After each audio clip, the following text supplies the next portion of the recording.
My girlfriend said, I need space, don't contact me. I responded, all right. Then I posted the island pics I found of her with another man, tagging his wife. Suddenly, my phone was blowing up with their panicked calls.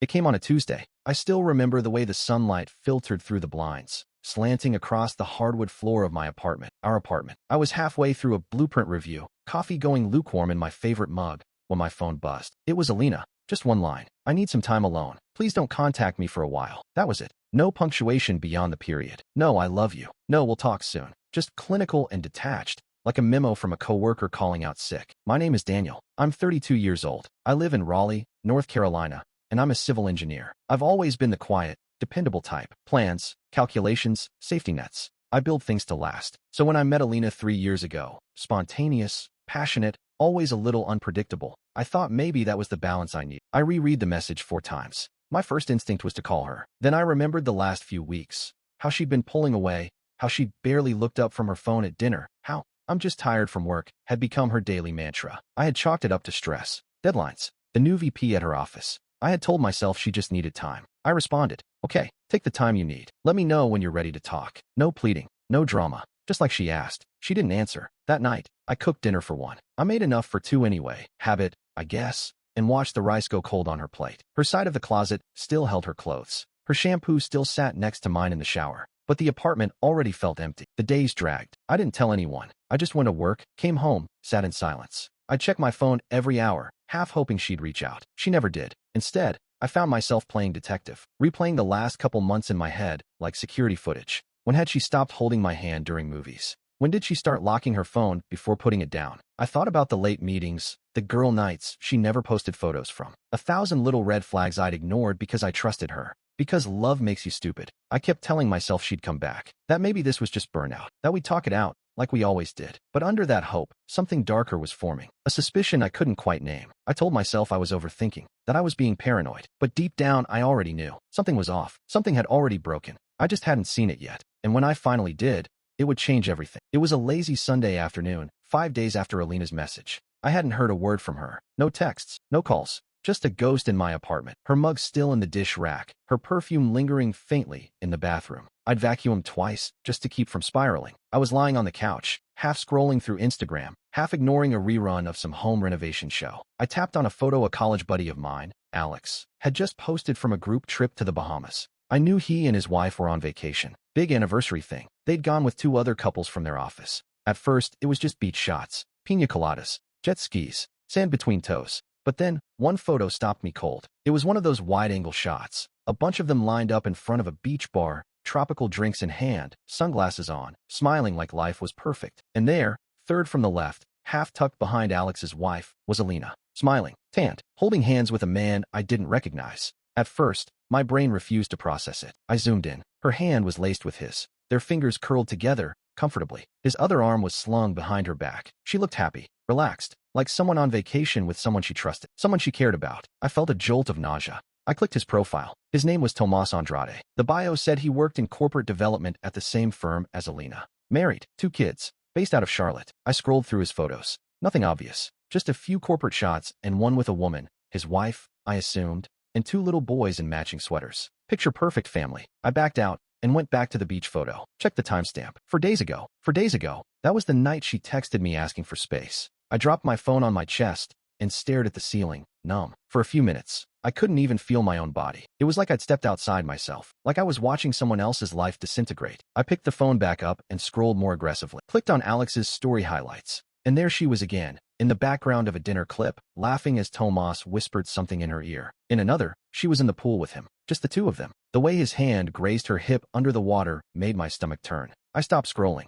This wasn't a break. This wasn't stress. She hadn't needed space. She needed a cover story. I sat there in the silence of my apartment, suddenly seeing everything in crystal clarity. The missed dinners, the mysterious texts, the way she started forgetting to wear the necklace I gave her. I had been so wrapped up in trying to be understanding, to give her room, that I didn't see what was right in front of me. I was the backup plan, the boring safety net she came home to after playing house with someone else. She had looked me in the eye for weeks and lied, and now she was half a continent away, in someone else's arms, pretending I didn't exist. Something in me hardened. Not rage, not yet, but something colder, like ice forming over a wound. She used my apartment, my generosity, my trust. She didn't even have the decency to make her betrayal private. And the worst part? I wouldn't have known if someone hadn't tagged her by accident. She hadn't slipped. She hadn't confessed. She just expected I'd stay blind. I sat there staring at the photo for a long time. The ocean behind them, the drinks in their hands, the way her smile curved up, the same way it used to curve for me. That was the moment I stopped waiting for answers. That was the moment I knew. This wasn't just a breakup. This was war. I didn't sleep that night. I just lay there staring at the ceiling, watching shadows shift across the room while my mind played the same loop. Alina laughing in that pool,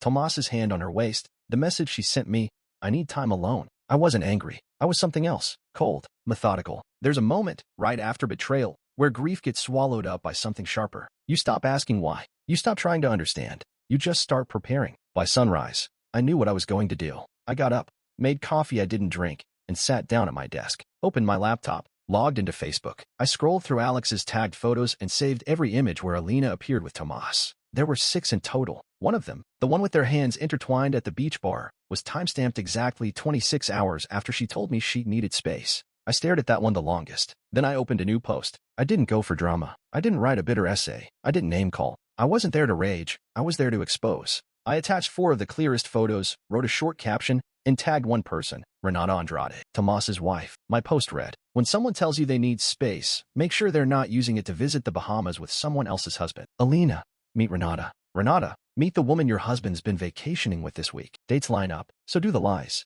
Transparency matters. I clicked, post, and that was it. I sat back and watched the little blue circle spin as it uploaded. Then I locked my phone, walked to the window, and stared out at the quiet morning. For once, I felt nothing. Not panic, not guilt, just clarity. 39 minutes later, my phone started buzzing. First, it was a text from Alina. What the hell did you just do? Then Tomas, take it down. This isn't your business. Then another from Alina. Daniel, please. You don't understand what's happening. This isn't what it looks like. Please, call me. The message was so absurd I almost laughed. She had been photographed half a dozen times with a married man, holding hands, hugging, sharing drinks, at a beach resort. During a trip she told me she needed to take, alone. What did she think it looked like? Next came the calls. Alina, Tomas. A number I didn't recognize. I assumed Renata. I didn't answer a single one. Instead, I blocked them both. I didn't owe anyone a conversation. I had given 3 years to Alina. 3 years of patience, loyalty, and love. She repaid it with silence, secrets, and sand-covered lies. I opened Facebook again. The post had over 100 comments.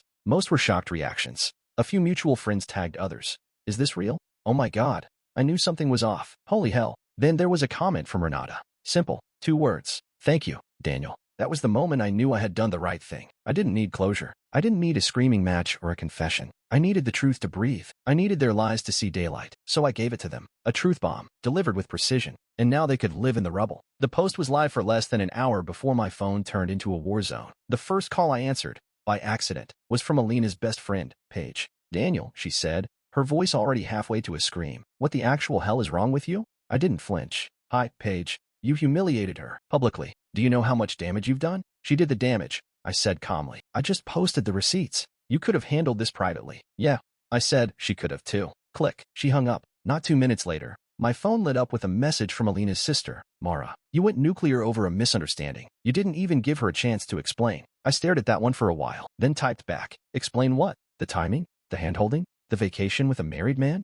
Nah, I'm good. Blocked. By midday, I had been called petty, vindictive, heartless, and even abusive. That one came from someone in Tomas's circle, some colleague trying to play PR. It didn't matter. None of it stuck. I wasn't angry. I wasn't lashing out. I was surgical. I was done. And the people defending her? They weren't defending truth. They were defending comfort. The kind where nobody gets held accountable. The kind where cheaters get to play the victim. That wasn't my game anymore. I didn't respond to the rest of the messages. I just sat back, watching the chaos unfold like a man watching a storm from behind soundproof glass. And then something unexpected happened. A message from Renata. Just one line. He's moved out. I've already contacted a lawyer. Thank you again. I stared at it for a long time. Not because I was surprised. Tomas seemed like the kind of man who would fold the second pressure hit, but because of the calm finality in her words. There was no drama, no wailing, just precision, like she'd been waiting for a reason. I respected that. Alina, on the other hand, was coming apart at the seams. I got a final text from her that night. A wall of text, actually. Please talk to me. Please. You don't understand how complicated things were. It was never meant to happen this way. I just needed to clear my head. Tomas wasn't.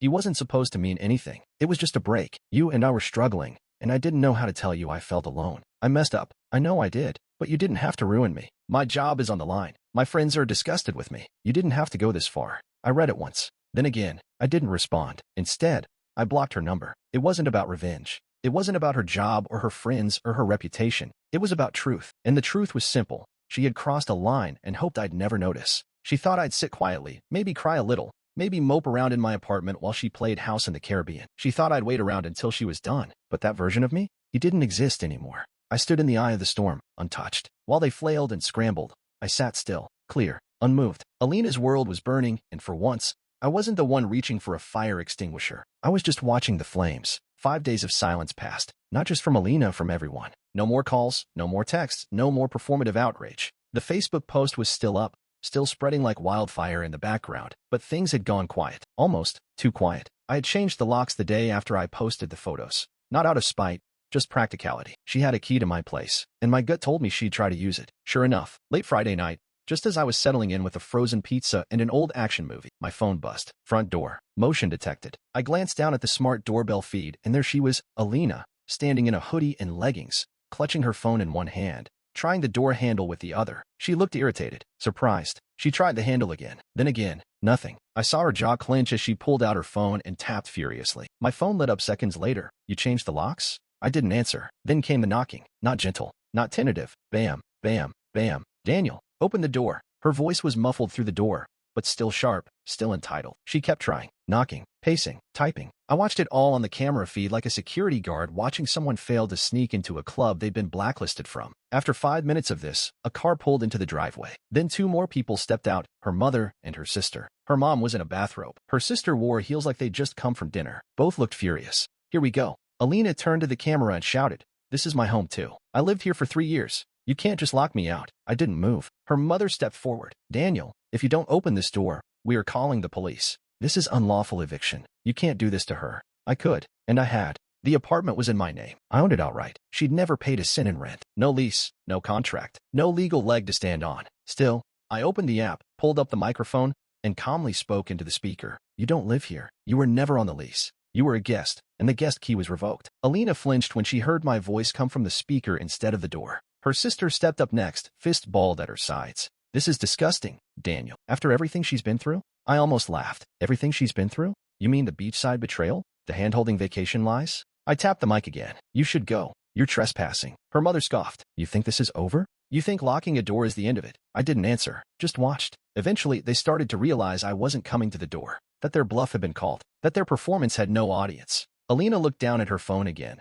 then stepped toward the door one last time and gave it a weak, frustrated push. Nothing. She turned around and said something to her mom I couldn't hear. Then they all started back toward their cars. Her mother was still shouting something, but I tuned it out. And when their taillights disappeared down the street, I leaned back on the couch and finally took a bite of cold pizza. They were used to a version of me that backed down, that gave in when guilt was applied in just the right tone. That guy didn't live here anymore, and neither did she. The next week was quiet in the way a forest gets quiet before a storm. No more midnight visits, no more banging on my door. But something in the air shifted, and I felt it. It started at work. Monday morning, I walked into the firm's site office for a bridge project over in Durham. I nodded at the crew, dropped my thermos on my desk, and booted up my laptop like always. Nothing seemed off until my supervisor, Monica, knocked on the side of my cubicle. "Daniel," she said carefully. "Got a minute?" She gestured to the conference room with that tight, polite smile people use when they're holding something behind their back. I followed her in. There was an HR rep already seated. She smiled like she was trying to disarm a bomb. "Just a quick thing," Monica said. "We received a complaint." "From who?" I asked. She cleared her throat. "An anonymous report. Said you may be unstable, possibly creating a hostile environment." I stared at her, deadpan. "Because I engineer hostile beams?" The HR rep didn't laugh. I leaned back in the chair. "Is this about something outside of work?" Monica and the rep exchanged glances. I sighed. "Let me guess, someone sent in a link to a Facebook post?" The HR rep nodded slowly. "A few people saw it. It's gotten around." I kept my voice even. "That post contained no lies. It didn't involve work, and I've broken no rules." "I understand," she said, "but personal matters have a way of bleeding into professional spaces. We just need to be sure everything's okay." I opened my phone, pulled up a folder labeled Alina, documentation, and slid it across the table. Screenshots, timestamps, travel logs, everything backed up and dated. "Feel free to read," I said. She cheated. I posted the evidence. That's it. Monica flipped through a few images. Her expression shifted as the facts stacked up. "Daniel," she said, "I'm sorry. We had to ask." I nodded. "I get it. Do your job. I'm just doing mine." The meeting ended. I walked out without flinching. But that wasn't the end. Over the next few days, small things started happening. My car was keyed in the parking lot, twice. The second time, someone left a note under the wiper. "Hope the internet fame was worth it." Thursday afternoon, I got a call from the police. Is this Daniel Reeves? Yes. We received a report about possible domestic disputes at your address. Multiple noise complaints over the past few weeks. I blinked. I live alone. No disputes. No noise. The officer sighed. I figured. We just have to check when reports come in. It was tactical, quiet, sneaky. Alina, or someone on her side, was trying to smear me from the shadows, damage me in ways that didn't leave fingerprints. But I didn't panic. I documented everything. I took photos of the scratches on my car. I saved the voicemails from unknown numbers calling me a psychopath. I kept a record of every HR visit, every message, every weird incident that stank of manipulation. And every time something else happened, it only hardened my focus. This wasn't a breakup anymore. It was a campaign, but I was ready for it. I had spent my entire adult life building structures to withstand pressure. And now, I was building a case. Because if they wanted to play dirty, fine, but I'd play smart, and I would not lose. I wasn't angry anymore. By the time Friday rolled around, whatever raw emotion I'd felt had calcified into something sharper strategy. I had watched Alina's little smear campaign unfold like a passive-aggressive chess game. Every fake complaint, every veiled threat, every whisper sent my way had one purpose: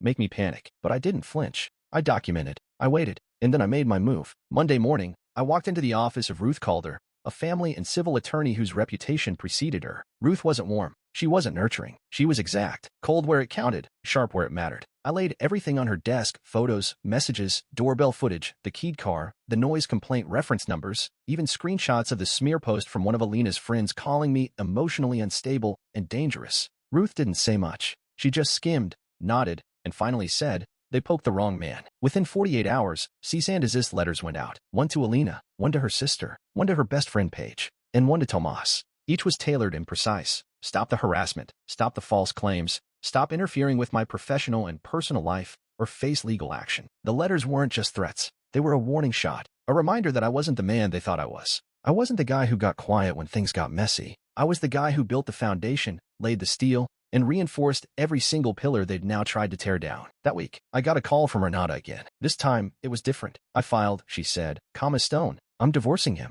I didn't ask why. I already knew. She continued. My lawyer saw your Facebook post and wants to talk. If you're willing to provide a statement and any photos, it'll make things much cleaner. I'll send everything tonight, I said. Thank you. The next day, Tomas went dark on social media. Renata sent me a copy of her filing papers. My name wasn't mentioned directly, but the attached exhibits included the photos I had posted. He was being cited for infidelity, reckless behavior, and financial misconduct. According to her lawyer, he'd lose half of everything. Later that week, I met a courier at a neutral pickup spot, the parking lot of a storage facility off Highway 7. I handed over 3 large boxes taped tight and marked with Alina's name. Everything she'd left at my place, her books, her clothes, her old curling iron that used to burn my sink, gone. I kept nothing. When she emailed me asking to pick them up in person, I replied through Ruth. My client prefers all communications remain professional and through legal channels. His property is not subject to discussion. No signature, no apology, just legal precision. And that wasn't all. Ruth helped me lock down the credit line Alina had briefly used under my name,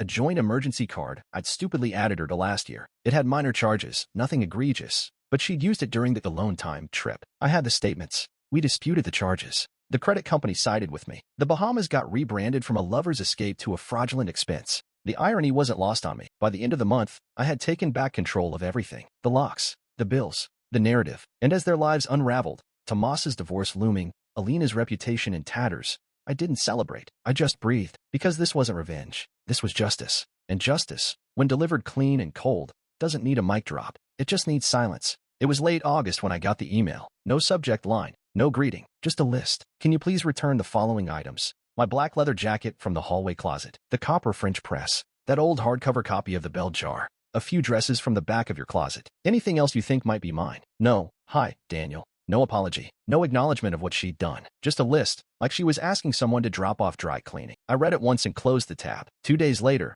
I went through the apartment slowly, carefully. I didn't want excuses. I didn't want her turning this into a new battle over a sweater or a mug. I laid everything out on the dining table, sorted it, boxed it. I even labeled each box with contents and sealed them like I was preparing evidence for court. Anything that wasn't definitively hers, I donated. I never answered the email. A week later, her sister showed up at the pickup spot Ruth had coordinated. Same storage facility, same row of units. I watched from my car as she opened the unit, peeked inside the boxes, then shut the door and left without a word. Alina didn't come herself. She didn't want the confrontation. Or maybe she just couldn't face the version of me that no longer flinched. After that, nothing. No more texts. No more anonymous voicemails. No more misunderstandings. Tomas, from what I heard through Renata's lawyer, had left the state, quietly resigned from his job, moved back in with his brother out west somewhere. A man who tried to juggle 2 lives and dropped both. Alina? Unemployed. Disconnected. Last I heard, she moved back into her mother's place in Greensboro. Her apartment lease ended, and nobody wanted to renew her at work after everything that happened. Turns out, when you betray 2 lives at once, neither wants you back. Me? I was good. Better than good. I repainted the apartment, got rid of the old beige Alina insisted was soothing. I took down the photos, cleared the shelves, donated the throw blankets she always made a fuss about folding just right. I rearranged the furniture, bought a new coffee table, gutted every trace of her. Then I did something I hadn't done in months. I exhaled. Not a sigh, not a breakdown, just a clean, slow breath. For the first time in years, the apartment felt like mine again, not a museum to someone else's comfort. One night, I sat on the balcony with a whiskey neat and looked out at the Raleigh skyline. A storm was building in the distance, just far enough to admire, not close enough to worry about. That's how it felt with all of it now. All the chaos, the mess, the betrayal, a storm that had already passed. People kept asking if I felt vindicated. Truth was, no, I didn't need vindication. I had something better, peace, not because they lost, but because I didn't let them turn me into someone bitter. I never sank to their level. I stood still. I held the line. I let truth do the work. And in the end, the most powerful thing I ever did was walk away without a backward glance. Let them talk. Let them spin their versions. I knew what happened. I knew what I overcame. And I knew that next time, if there ever was a next time, I'd recognize the flags waving long before the ship sank. Until then, I'd be here, quiet, unmoved, whole,